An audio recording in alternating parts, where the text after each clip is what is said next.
Hello everyone, कैसे हैं आप सब। आज की वीडियो में हम बात करने वाले हैं कि सी सेक्शन के बाद की हमारी 1 मंथ की और 1.5 मंथ की डाइट कैसी होनी चाहिए। 5 ऐसे एलिमेंट के बारे में बात करेंगे जो हमारे खाने में होने ही चाहिए, जिससे हमारी फास्ट रिकवरी बहुत अच्छी होती है।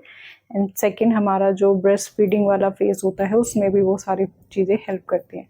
सो डोंट वेस्ट टाइम, स्टार्ट करते हैं कि वो 5 फैक्टर क्या हैं या फिर वो 5 चीज़ें क्या हैं जो हमारी मील में होना चाहिए और हमारी एक मील को कंप्लीट करते हैं, जिससे हमारी रिकवरी बहुत अच्छी होती है। मैंने अपना पूरा एक डाइट चार्ट उसी पर बनाया हुआ है। सो स्टार्ट करते हैं कि पहला एलिमेंट क्या है। पहला एलिमेंट सबको शायद पता भी होगा, और हाँ, कमेंट करके ज़रूर बताना कि ये सारे एलिमेंट आप अपनी डाइट में ले रहे हो या नहीं। सो पहला एलिमेंट है हमारा प्रोटीन, दूसरा एलिमेंट है फाइबर, तीसरा है vitamin, fourth is mineral and 5 is fluid. So ये 5 चीज़ें आफ्टर डिलीवरी आपकी डाइट चार्ट में ज़रूर इंक्लूड होना चाहिए किसी न किसी फॉर्म में, जो भी आपको डाइजेशन में हेल्प कर रहा है। अब हम बात करते हैं कि पांचों चीज़ें हमारे डाइट चार्ट में क्यों होने चाहिए। सो सबसे पहले की बात करते हैं विच इज़ मोस्ट इम्पॉर्टेंट। आप किसी भी हालत में प्रोटीन को अवॉइड नहीं करेंगे। वाई? सो प्रोटीन इंपॉर्टेंट क्यों है? सबसे पहली बात कि प्रोटीन आपके घाव भरने में हेल्प करता है, आपके टिश्यू को रिपेयर करता है, मोस्ट इम्पॉर्टेंट। सो जब सी सेक्शन होता है, हमारी जो मसल्स हैं, जो टिश्यू हैं, वो ब्रेक होते हैं। ऑब्वियसली जो हमारी स्किन है उसको रिपेयर करने में हेल्प करता है protein. So protein is very very important. ये किसी भी फॉर्म में आपकी डाइट में ऐड होना चाहिए। सो बात आती है कि प्रोटीन किस किस में अवेलेबल है। अभी आपके घर में सभी कहते हैं कि आपको दाल रोटी खानी है या फिर दाल का पानी पीना है। कुछ दिन तक तो आपके घर में यही दिया जाता है। पहले ज़माने में भी दाल वगैरह क्यों दी जाती थी?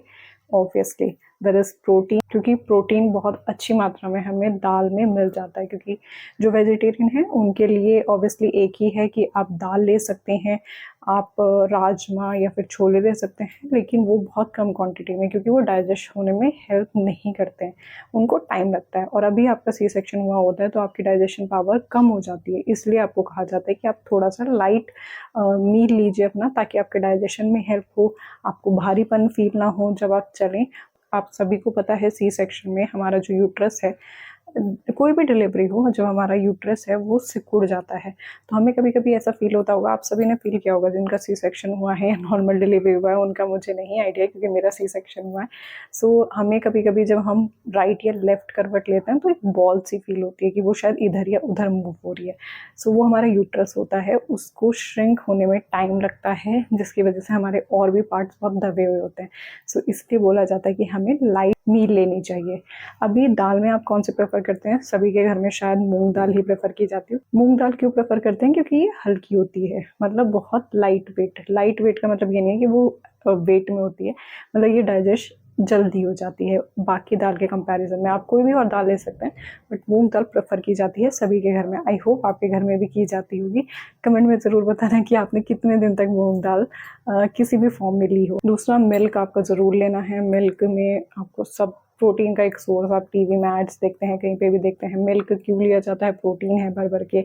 ऑब्वियसली जो ब्रेस्ट फीड मॉम है उनको तो मिल्क लेना ही है। मिल्क से आपका प्रोडक्शन अच्छा होता है। कुछ कुछ चीज़ें हैं जिनसे आपके मिल्क के प्रोडक्शन की क्वांटिटी जो है वो इंक्रीज हो जाती है, तो आपको मिल्क लेना है। आप बटर मिल्क ले सकते हैं,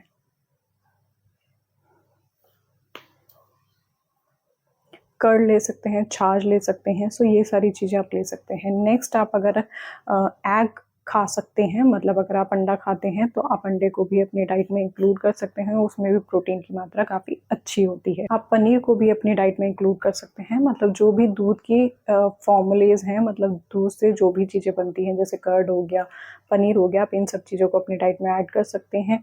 आप रॉ पनीर ना खाएं, उसको थोड़ा सा किसी अलग फॉर्म में, मतलब या तो आप सब्जी बना के खा सकते हैं, थोड़ा सा रोस्ट करके खा सकते हैं। लास्टली, प्रोटीन में आप क्या ले सकते हैं? आप नट्स, ड्राई फ्रूट, अखरोट ले सकते हैं। आप थोड़ा सोक कर लीजिए उसको ओवरनाइट, एंड देन आप मॉर्निंग में खाइए, तो वो आपके डाइजेशन को भी हेल्प कर। अभी आपने सबने ये भी सुना होगा ना, जब हम जिम में जाते हैं ना, तो वो हमें प्रोटीन के लिए क्यों सजेस्ट करते हैं? क्योंकि ऑब्वियसली जब हम वेट लिफ्टिंग करते हैं या कोई भी हैवी एक्सरसाइज करते हैं तो उसमें हमारी मसल्स ब्रेक होती हैं, तो उनको रीजॉइन करने के लिए सबको सजेस्ट किया जाता है कि आप प्रोटीन का इंटेक करें, जिससे आपकी जो मसल्स हैं वो टाइट होंगी, स्ट्रेंथन होगी। सेम वही कॉन्सेप्ट है कि हमें आफ्टर सी सेक्शन भी प्रोटीन की मात्रा को इतना रखना है ताकि हमारी मसल्स अच्छी हो सकें, हमारी मसल्स स्ट्रेंथन हो सकें, ताकि हमारी बॉडी स्ट्रॉन्ग बन सके आफ्टर डिलीवरी। सो जख्म भरने मतलब जो आपके स्टिचेस हैं उनको रिकवरी अच्छी करने के लिए हमें प्रोटीन की बहुत हेल्प लगने वाली है, तो आप अपनी डाइट में प्रोटीन ज़रूर ऐड करेंगे। सेकंड जो मैंने बताया था फाइबर बहुत ज़रूरी है। अब मैं उसकी भी बात करती हूँ क्यों ज़रूरी है फाइबर। तो फाइबर हमारे कॉन्स्टिपेशन को हेल्प करता है, मतलब कॉन्स्टिपेशन होने में हेल्प करता है। अभी सभी के घर में चपाती खाई जाती है, रोटी मतलब आप गेहूँ की रोटी खाते हैं जिसमें फाइबर होता है। तो हम किसी भी दाल, अगर आप दाल लेंगे तो आपको कॉन्स्टिपेशन की ज़्यादा समस्या रहती है।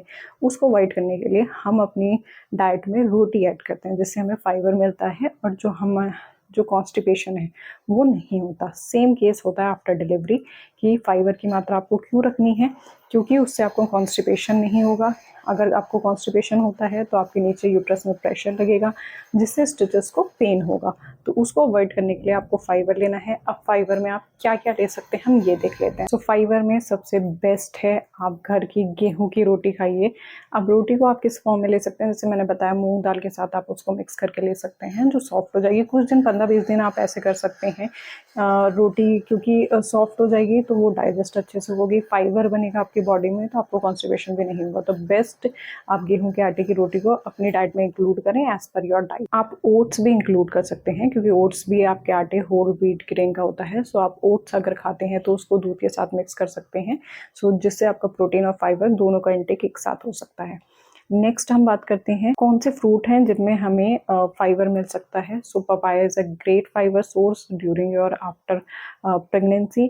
क्यों? क्योंकि उससे कॉन्स्टिपेशन नहीं होगा। आप 1 या 2 उसकी जो स्लाइस होती हैं उनको कट करके अपने मॉर्निंग में ले सकते हैं, या फिर इवनिंग, जो भी आपको सुटेबल टाइम लगता है आप उस वाले टाइम में अपना पपाया ऐड कर सकते हैं। आप चीकू ले सकते हैं, ऑरेंज और बनाना को भी ऐड कर सकते हैं, देन एप्पल भी आप ऐड कर सकते हैं। और मेक श्योर अगर आप एप्पल ऐड कर रहे हैं तो आप ट्राई करें कि उसको पील के साथ खाएं, मतलब उसके छिकल के साथ आप उसको खाएं, जिसमें बहुत अच्छे न्यूट्रिशंस होते हैं। उसका पील ऑफ ना करें, क्योंकि पील ऑफ करेंगे तो उसके मोस्ट ऑफ द 80% जो न्यूट्रिशंस होते हैं वो चले जाते हैं। तो पपाया हो गया आपका, चीकू हो गया, बनाना हो गया है, एप्पल हो गया है, ऑरेंज हो गया है। आप ये सारी चीज़ें फाइबर वाले सेक्शन में ले सकते हैं, जो भी आपको कन्वीनियंट लगे। अब बात करते हैं कि कौन कौन सी सब्जियां हैं जो हमारे फाइबर वाले सेक्शन में आ सकती हैं। सो लौकी इज अ ग्रेट सोर्स। लौकी वाले सीजन में आप लौकी खा सकते हैं, पालक खा सकते हैं, ब्रोकली खा सकते हैं। ब्रोकली तो मैंने, अगर आप मेरी पुरानी वीडियोस देखेंगे तो ब्रोकली मैंने अपनी थ्रू आउट जर्नी, मतलब थ्रू आउट प्रेगनेंसी बहुत ब्रोकली का कंज्यूम करा है, क्योंकि उस टाइम पे विंटर्स थे और विंटर्स में ब्रोकली भर भर के आती है। So broccoli is a great source. उसको आप सिर्फ हल्का सब बॉईल करें और उसको आप इंटेक कर सकते हैं। पालक हो गया आपका, ब्रोकली हो गया, गाजर आप ले सकते हैं। सो जो भी हैं उनको आप सॉफ्ट वाले फॉर्म में, मतलब सब्जी बना के आप उसके साथ खा सकते हैं। सो ये हमारा सेक्शन था फाइबर। फाइबर आप क्यों ले रहे हैं? ताकि आपको कॉन्स्टिपेशन ना हो, आपके स्टिचेस में पेन ना हो, आपको हैवीपन फील ना हो। नेक्स्ट हम बात करते हैं अपने विटामिन की। ऑब्वियसली आफ्टर डिलीवरी आपको डॉक्टर क्या देते हैं, आपके सप्लीमेंट शुरू कर देते हैं जिनमें आपके विटामिन होते हैं, बट हम ट्राई करेंगे कि हम घर पे भी अपनी विटामिन वाले सेक्शन को कंप्लीट कर सकें। सो जैसे मेरे विटामिन चल रहे हैं कैल्शियम, आयरन, मेरे ये सप्लीमेंट चल रहे हैं आफ्टर डिलीवरी। बट मैं अपने सेक्शन में, मतलब विटामिन वाले सेक्शन में, आप जितना ज़्यादा इंक्रीज़ करेंगे नेचुरल वाले प्रोसेस से, उतनी आपकी बॉडी अच्छी रिकवर होगी और जल्दी रिकवर हो जाती है।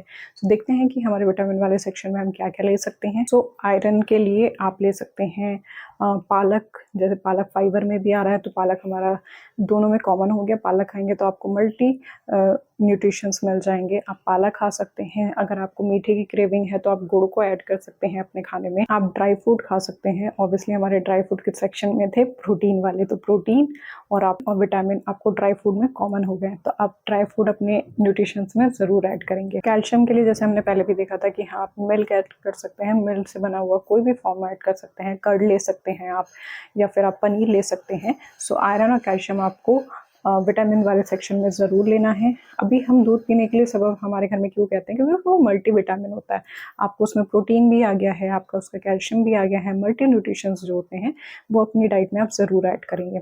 नेक्स्ट की हम बात करते हैं मिनरल्स। मिनरल्स क्या है? Minerals it's equivalent to vitamin. So vitamin और मिनरल्स सेम होते हैं। मिनरल्स आपके जो भी विटामिन हैं उनसे लिए गए ही फॉर्म होता है। सो अगर आपने विटामिन टेक किया है तो वो आपको मिनरल्स के फॉर्म में ही मिलता है। नेक्स्ट और बहुत इंपॉर्टेंट है आपका फ्लूइड, मतलब आपको डिहाइड्रेशन ना हो उसके लिए आपको कौन कौन से फ्लूइड, मतलब कौन कौन सी लिक्विड चीज़ें आपको लेनी चाहिए। अभी पहले ये कहा जाता था कि आपको ज़्यादा पानी नहीं पीना है, बट अभी आपको ज़्यादा पानी पीने के लिए डॉक्टर सजेस्ट करते हैं।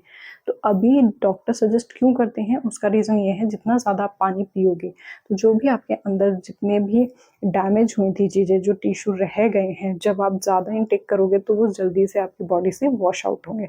सो हमारे लिए फ्लूइड जो है वो वेस्टेज को एक्सट्रैक्ट करता है हमारी बॉडी से, जिससे हमारी बॉडी क्लीन होगी, साफ रहेगी और ऑब्वियसली साफ रहेगी। जो हम इनटेक कर रहे हैं मिनरल्स, विटामिन, प्रोटीन और फाइबर का, वो हमारी बॉडी को अच्छे से लगे। सो फ्लूइड वाले सेक्शन में आप अच्छे से पानी पियेंगे, एटलीस्ट 7 to 8 लीटर्स पी सकते हैं मैक्सिमम, और मिनिमम आप 4 to 5 लीटर्स पिए ज़रूर पानी। नेक्स्ट आप कोकोनट वाटर ले सकते हैं अगर आप उस सीज़न में हैं जिसमें कोकोनट वाटर ईजी रहता है। मैं ये सजेस्ट करूँगी कि आप ठंडा ना पिएं, नॉर्मल रह के पी सकते हैं। फ्लूइड वाले सेक्शन में सबसे अच्छा है कि आप वेजीज का सूप ले सकते हैं, जो आपको होल प्रोटीन, फाइबर वगैरह सब दे सकता है, जिसमें आपका फ्लूइड भी इंक्लूड हो जाएगा।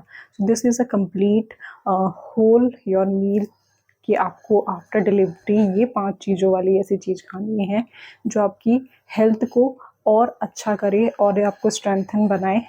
एंड लास्टली कौन सी चीज़ें आपको अवॉइड करनी है। सो अवॉइड में डॉक्टर इनिशियली आपको सजेस्ट करते हैं कि आपको बिल्कुल भी स्पाइसी नहीं खाना, क्योंकि वो आपको अंदर से एसिडिटी करेगा। एसिडिटी करेगा, ऑब्वियसली आप परेशान होंगे। आपको स्पाइसी या फिर बाहर का फूड नहीं खाना, क्योंकि वो डाइजेस्ट नहीं होते हैं। सो इसलिए डॉक्टर मना करते हैं। एटलीस्ट 1.5 मंथ तक आप ऐसे डाइट चार्ट अपना बना सकते हैं जो कॉमन चीज़ें हैं, जैसे मिल्क हो गया जिसमें 2 to 3 ऐसे पार्ट्स हैं जो हमें चाहिए, आप वो ज़रूर ऐड करें। अपनी मिल्क को आप मॉर्निंग और इवनिंग दोनों में पिएं, आपके ब्रेस्ट फीड को भी इंक्रीज़ करता है। और एक चीज़ आप इसमें ऐड कर सकते हैं कि मैं कहीं कहूँगी कि आप अजवाइन और जीरा, इन दोनों का भी इंटेक अच्छा रखें, क्योंकि ये हमारे ब्रेस्ट फीडिंग को इंक्रीज़ करते हैं। मतलब मिल्क प्रोडक्शन बहुत अच्छा होता है इनका इंटेक करने से। अगर आप कम लेते थे तो उसको थोड़ा सा इंक्रीज़ कर सकते हैं। आप तड़के में थोड़ा ज़्यादा डाल सकते हैं। अगर आप इसकी एक पेस्ट बनाएं तो उसको रख सकते हैं। सो ये सारी चीज़ें करने से आपकी रिकवरी जो है वो टाइम पे होगी, आप स्ट्रॉन्ग रहेंगे, और ऑब्वियसली आप स्ट्रॉन्ग रहेंगे तो आपके साथ आपका बेबी भी स्ट्रॉन्ग रहेगा। आई होप आप सब बहुत अच्छे होंगे, और किसी को भी कोई कंसर्न है तो वो मुझे कमेंट कर सकता है। I will always available for you, and yes, don't forget to subscribe the channel. Bye bye.